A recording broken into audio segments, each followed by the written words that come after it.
Começa agora Ciência UFSCar. Conheça, descubra e aproveite as pesquisas e seus pesquisadores e pesquisadoras da Universidade Federal de São Carlos.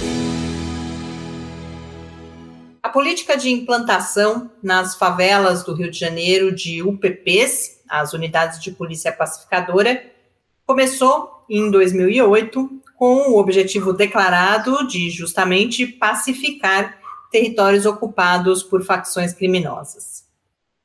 Para conhecer e analisar um contexto que supostamente aliaria a repressão policial, ações de acesso a serviços públicos estatais, a professora e pesquisadora do Departamento de Sociologia da UFSCar, Luana Mota, morou na comunidade da Cidade de Deus em 2014, durante 4 meses, realizando pesquisa de campo para o seu doutorado, que ela cursava naquele momento.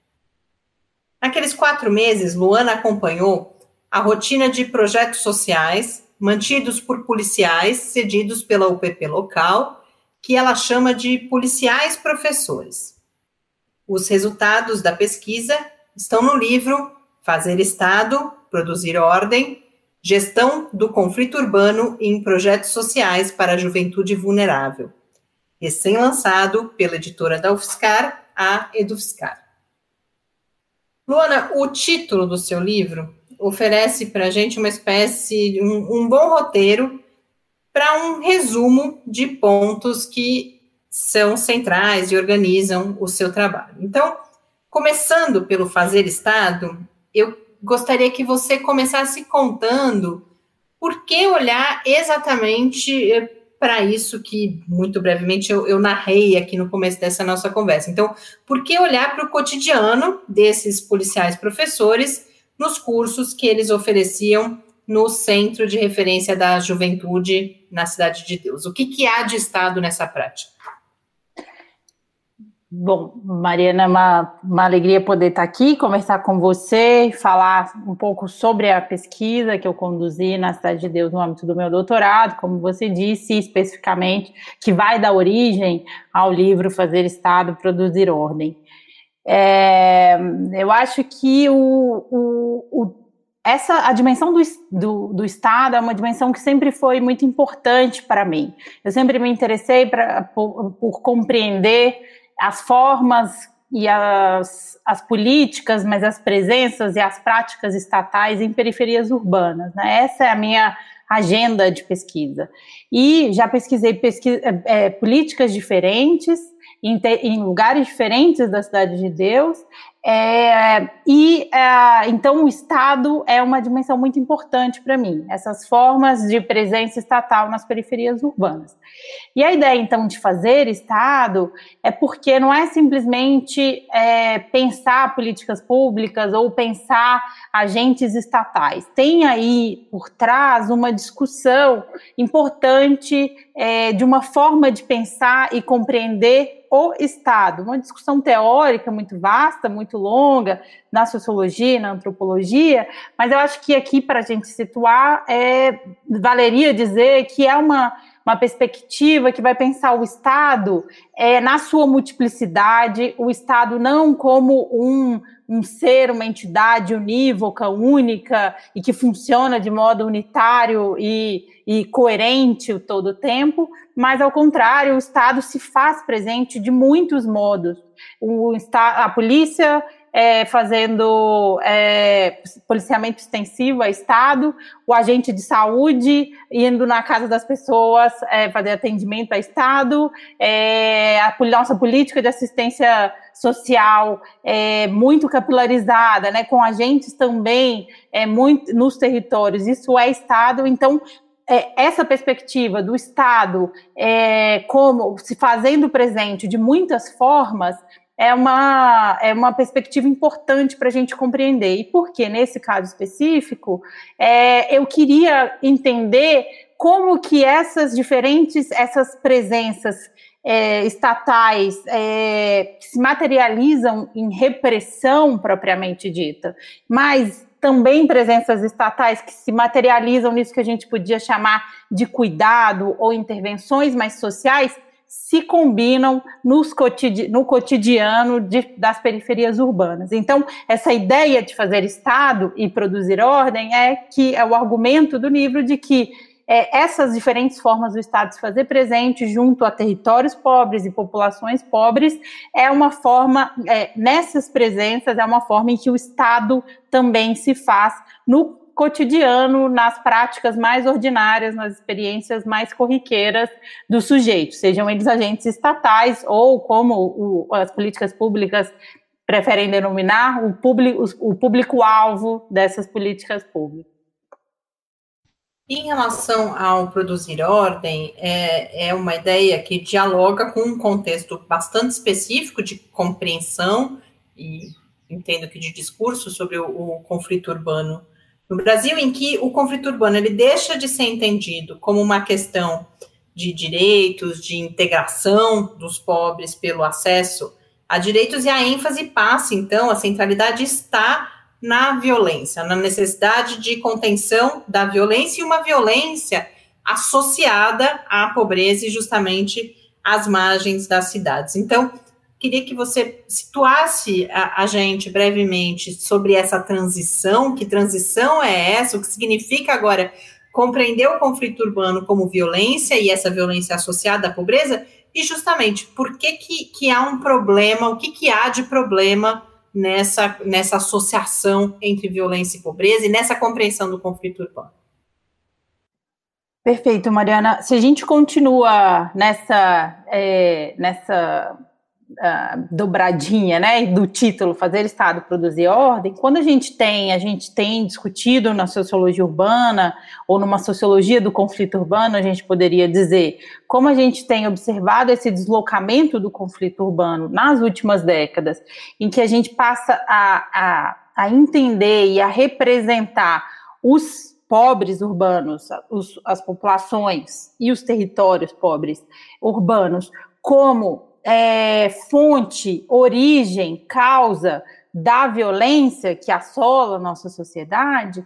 Quando a gente tem esse deslocamento e a gente vai paulatinamente, cada vez mais, perdendo do horizonte a possibilidade de integração, de construção de uma unidade mínima, isso vai ter como implicação, no caso que é o que me motiva, me move nas minhas pesquisas, o fato de que quando o Estado vai se fazer presente, você tem essas presenças, essas práticas, essas políticas, elas vão estar orientadas, sobretudo, por um pressuposto de que é preciso prevenir ou combater a violência. Então, por isso, essa ideia de produzir ordem. Em que sentido? No sentido de que ao associar a pobreza de modo tão automático ao problema à violência, né, como a origem da violência, a gente tem uma demanda crescente da sociedade como um todo, não só, isso não orienta só a forma como os agentes estatais agem, né, mas a sociedade como um todo, de que as ações, então, junto a esses grupos, elas sejam ações para produzir ordem, para conter a violência que emanaria desses lugares, desses sujeitos, desses modos de vida. Então, por isso, essa ideia de que no esforço de... há uma coimplicação e uma simultaneidade entre esse esforço de produzir ordem e o fazer Estado, e o Estado se fazendo nesse esforço. Então, por isso, essa ideia de produzir ordem é uma questão muito central, porque é uma ideia de contenção dessa violência que emanaria desses territórios de pobreza, né? E uma associação muito automática, e aí a gente vai ter essa ideia de quando a gente fala de produzir ordem, de contenção da violência junto às populações pobres, a gente vai passar a associar e demandar certas formas de presença estatal muito específicas, né? A gente vai legitimar certas práticas muito violentas, inclusive, no limite, ilegais, né? Práticas repressivas da polícia, mas também vai todo o tempo... ver com bons olhos, por exemplo, projetos sociais que falam, é para tirar os jovens, para evitar que os jovens se engajem em atividades criminais, para não perder os jovens para o crime, como muitos documentos de política dizem. Então, a gente vai vendo com bons olhos isso e vai, de alguma maneira, reificando essa representação dessa associação estreita e automática entre pobreza e violência. Tem uma outra dimensão que aparece com bastante ênfase no livro, que vai e que tem relação com o que você veio contando para a gente até aqui, que vai colocar em oposição a dimensão estrutural da pobreza, as condições que levam a essas condições de pobreza, e uma compreensão centrada justamente no indivíduo. Você fala, por exemplo, em algum momento, em positivação da superação da adversidade. O que significa isso? Justamente você ter modelos, e aí você vai mostrar casos diferentes. Então, o modelo é tanto o jovem que, por exemplo, conseguiu estudar, tem um bom emprego e vem daquele lugar. Então, portanto, aquele que é perdido para o crime, como você colocou há pouco, isso seria devido a uma escolha dele, ou a falta, eventualmente, de vontade ou de escolha para seguir esse outro caminho, mas é uma dimensão importante para a gente compreender esse lugar desses policiais professores também, porque eles também, e aí entra um outro ponto que você discute, que é a questão da origem comum, né? Eles também são exemplos nesse sentido, porque vários vieram de comunidades, eventualmente da própria Cidade de Deus, e agora, então, são policiais, estão realizando esse serviço. Então, queria que você comentasse, claro, esse contexto todo, mas para a gente compreender também essa dicotomia e essa ênfase nessa escolha individual e como que você observou isso, para a gente falar um pouquinho desse cotidiano, justamente para o qual você estava olhando, como que você observou isso ali no cotidiano desses cursos no Centro de Referência da Juventude? A gente tem uma discussão super ampla na sociologia desde os anos 90, que vai discutir o que alguns autores vão chamar de consolidação de uma racionalidade neoliberal, ou seja, uma forma de olhar para o mundo, de entender e de construir sociabilidade muito centrada no indivíduo, né, e que tem o modelo da empresa como o seu norte, né, como o seu elemento básico e orientador. E aí, então, acho que tem essa dimensão estrutural muito importante, porque aí você vai transferindo, a gente vai perdendo, nessa narrativa de uma racionalidade, dentro de uma racionalidade neoliberal, a gente vai perdendo a possibilidade de enxergar e de discutir, do ponto de vista político, esses elementos mais estruturais, ou seja, que escapam daquilo, do que simplesmente das escolhas do sujeito, e vai perdendo do horizonte da discussão essa dimensão estrutural e vai cada vez mais centrando as nossas explicações nos indivíduos. E aí, então, a escolha do indivíduo, se você quer, você pode, esse tipo, né, de discurso. E aí, o que a gente vai ter? A gente vai ter uma responsabilização do sujeito no sentido de que, se ele quiser, ele pode, ele consegue, a adversidade, o problema, e aí a pobreza, a família desestruturada, isso tudo vai aparecer como obstáculos, na verdade, que podem, inclusive, fazer o indivíduo se movimentar, se mover, se desafiar, se superar. Então, é nesse sentido que a gente fala de uma positivação da adversidade, ou seja, a adversidade, além de não ser vista dentro de um processo maior, estrutural, ela tem sido cada vez mais positivada, como uma forma, com frases, por exemplo, quando perdeu quando tirou o chão, que descobriu que poderia voar, e aí nesse sentido de que é a diversidade que faz a gente superar, ser inventivo, inovar, ser criativo. Então tem essa dimensão de um discurso que é mais estrutural. E aí é claro que os sujeitos, todos nós, somos atravessados em alguma medida por essa racionalidade. E aí lá o que eu via muito era exatamente isso, né? E uma positivação da diversidade, no sentido de que você ser pobre, você ter sido abandonado pelo seu pai, você ter uma família, ter uma mãe que é, por exemplo, usuária, isso não pode ser justificativa para você entrar no crime, ou para você não estudar, não querer melhorar de vida, né? E aí, o que era interessante perceber era duas dimensões, né? Dois mecanismos de justificação de forma bem empírica dessa narrativa. Por um lado, isso que você falou, Mariana, da origem comum, é que eles me diziam todo o tempo, nós viemos do mesmo lugar. Os meus pais, os meus avós são negros, eu morei em comunidade, ou então são migrantes, migraram do Nordeste. Eu também frequentei projeto social, eu escondi muito de bala em tiroteio, então, e nem por isso eu me tornei um criminoso, fui para o caminho errado, como eles dizem. Por outro lado, além da própria figura deles, né, dos próprios policiais professores que conduziam os projetos funcionar, o que eu chamo lá como um exemplo, né, como isso da exemplaridade, eles vão todo o tempo evocando, dando testemunho deles, tanto para justificar para os superiores, para mim que estava fazendo pesquisa, mas também na interlocução deles com os próprios alunos deles.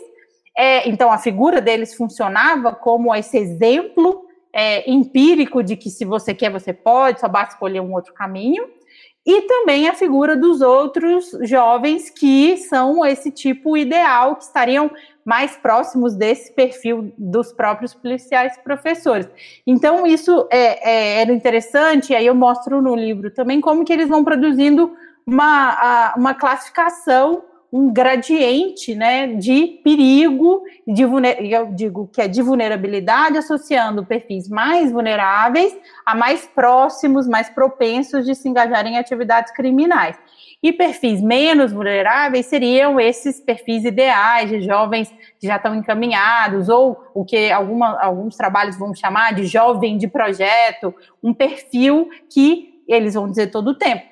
Não se acomodou, superou as adversidades, não é porque nasceu na favela que foi incorporando a cultura da favela, que aí isso inclui, por exemplo, frequentar baile funk, se vestir de determinado modo, sobretudo as meninas, né, as mulheres, roupa curta e etc., parar de estudar muito, muito cedo. Então eles vão, né, essas figuras ideais, entre as quais eles estão incluídos, vão funcionar como uma justificativa, inclusive, para você responsabilizar esses que escolheram um caminho errado. E aí, então, é interessante perceber que a gente tem um discurso muito grande, muito transversal, mas é interessante olhar como que ele vai ganhar concretude nessas relações mais cotidianas que eles têm lá conduzindo os projetos. E isso, essa figura deles e a figura do jovem ideal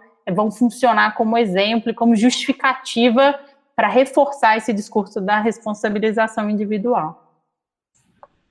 Luana, nosso tempo está acabando, ainda bem que tem o livro para as pessoas que se interessaram até aqui, mas eu queria te fazer uma última pergunta, porque você olhou para a Cidade de Deus e em 2014, um pouco também em outros momentos ali, em outras incursões que você fez a esse campo, mas o que essa sua análise nos conta, ou pode nos contar também, sobre outros territórios em que essas interações acontecem e sobre como nós seguimos até esse momento de 2021 em que a gente está conversando? Quando eu fiz a pesquisa, fiz campo entre 2014 e 2016, entre período que eu morei e incursões mais pontuais. A gente tinha a política das unidades de polícia pacificadora já vinha perdendo força, mas a gente tinha naquele momento, em 2014 especificamente, todas as favelas com UPPs tinham projetos sociais.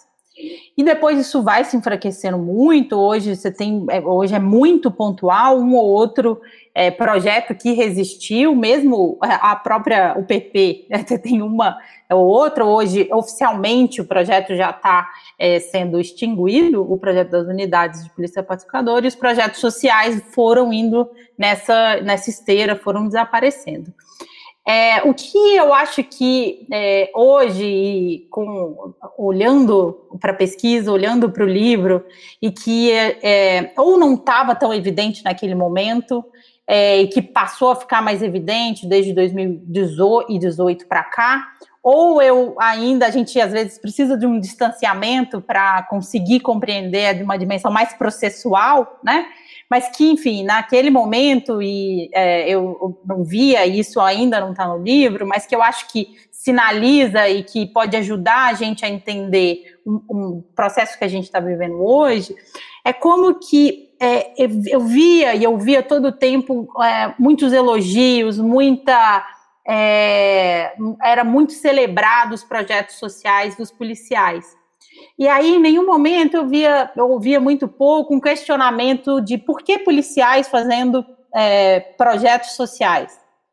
E via, ao contrário, uma celebração de que não, eles vão ensinar essa disciplina, vão ensinar a disciplina militar, isso vai ser bom, esses meninos precisam disso. A ideia de cidadania era muito colada a essa disciplina militar que eles poderiam levar para os jovens que eles atendiam nos projetos. E eu acho que, olhando agora, isso hoje faz ainda mais sentido, né? De por que a gente celebrava isso tanto naquele momento, e porque eu acho que tem uma conexão com a força que as polícias, e a polícia militar, de modo específico nesse caso, né, que eram policiais militares, mas a força que a polícia foi ganhando, a força política que a polícia foi ganhando ao longo desses últimos anos. Hoje eu consigo ver que aqueles projetos eram parte desse processo, o fato da gente celebrar policiais fazendo políticas sociais era parte desse processo.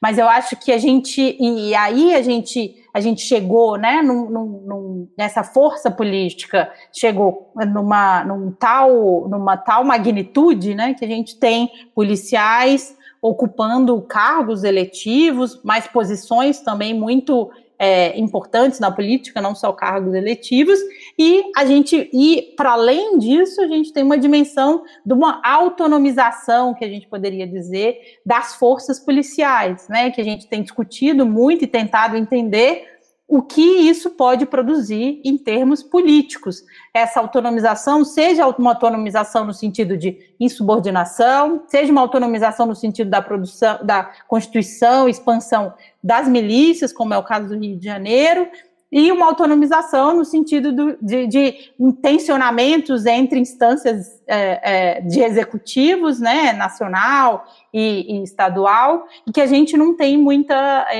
certeza do que isso pode. O prognóstico não é muito positivo, mas a gente ainda não tem muita certeza do que vai virar. Mas eu acho que se a gente coloca em perspectiva, a gente consegue entender esse processo como ele sendo construído pecinha por pecinha, né, ao longo do tempo, de modo mais claro, mais evidente. E chama atenção, então, para o fato de que é importante a gente ficar atento para os próximos desdobramentos, que eu acho que serão muito importantes para a nossa vida cotidiana, como eu argumento, isso é muito importante para mim, mas também para a nossa política nacional nos próximos anos.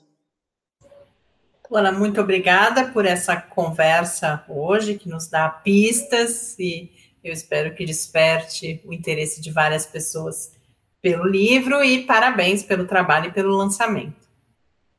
Eu que agradeço, Mariana, a possibilidade de conversar com você, sempre bom, sempre instigante conversar com você, e de poder apresentar a pesquisa e poder apresentar um pouco do livro que está sendo lançado agora pela Edufiscar. Obrigada. O lançamento de Fazer Estado, Produzir Ordem acontece na quarta-feira, dia 1º de setembro, a partir das 18 horas, em edição do projeto Edufiscar no Ar. A live terá a participação, claro, da autora Luana Mota e também de Gabriel Feltran, professor do Departamento de Sociologia da UFSCar, que orientou Luana na pesquisa de doutorado no programa de pós-graduação em Sociologia. A transmissão acontece nos perfis UFSCar Oficial e EduFSCar no Facebook e no canal UFSCar Oficial no YouTube. Para quem perder, a conversa fica gravada e pode ser assistida depois. O livro já está à venda no site da EduFSCar, com 30% de desconto até o dia 2 de setembro. Obrigada pela audiência e até o nosso próximo encontro. Mariana Pezzo para o Ciência UFSCar. Você ouviu Ciência UFSCar, uma produção da Assessoria de Comunicação Científica da Universidade Federal de São Carlos, em parceria com a Rádio UFSCar. Acompanhe as últimas notícias sobre o conhecimento produzido na universidade no Twitter em @ciência_UFSCar.